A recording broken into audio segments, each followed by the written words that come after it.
MBN은 성전환자들이 겪는 어려움을 연속 보도해드리고 있습니다. 성전환 수술을 했지만 법적으로 성별 정정을 하지 못해 남성도 여성도 아닌 상태로 살아야 하는 성전환자들이 꽤 많습니다. 성별 정정 기준도 판사마다 제각각이어서 진짜 어떤 판사를 만나냐에 따라 복불복입니다. 판사에 따라 성생활 횟수를 묻기도 하고 전환 수술한 걸 보여달라고까지 합니다. 정태진, 유호정 두 기자가 오늘 포커스엠에서 집중 취재했습니다. 여성으로 태어난 장성환 씨는 법적 남성으로 인정받기 위해 자궁 적출 수술을 받았습니다. 이렇게 수술 받고 호르몬 받고 진짜 그 상태로는 못 살아요.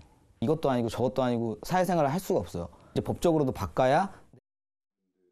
성전환자들이 법적으로 성별을 바꾸지 않으면 정상적인 사회생활이 어렵습니다.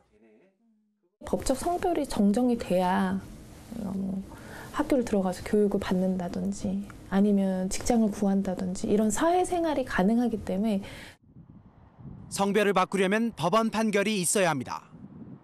우리 대법원은 2006년 성별 정정을 허용해 국내에서도 합법적으로 성을 바꾸는 것이 가능해졌습니다. 전환된 성으로서의 역할을 수행함으로써 주위 사람들로부터 인식되는 사람이라면 이러한 성전환자는 출생 시와는 달리 전환된 성이 법률적으로도 그의 성이라고 평가받을 수 있을 것입니다.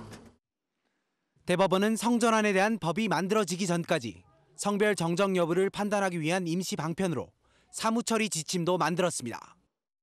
법원에서 신체 상태, 생식 능력 유무 등을 조사한다는 내용입니다. 아직도 성전환 관련 입법은 이루어지지 않고 있습니다. 사회적 합의나 성전환자의 의견 수렴도 없이 한시적으로 만들었던 사무처리 지침이 성전환 허가의 유일한 잣대가 된 겁니다. 하지만 이 사무처리 지침에 대한 해석이 판사마다 제각각이다 보니 비슷한 상황의 성전환자에 대해 다른 판결이 나오기도 합니다. 실제 외부 성기 수술 없이 이제 성별 정정을 허가해 준 사례들도 있는 반면에 더 이제 엄격하게 기준을 적용하거나 실제로 수술 다 했음에도 그냥 성별 정정 이유 없이 기각된 사례들도 있어요. 지난해 10월 수술 여부 등 비슷한 조건의 4명이 같은 판사에게 성별 정정 심사를 받았는데 1명만 기각 통보를 받기도 했습니다. 이렇게 성별 정정의 기준이 체계적으로 입법화되지 않다 보니 모든 건 판사 손에 달렸습니다. 그래서 때로는 수치심이 드는 판사의 질문도 감내해야 합니다.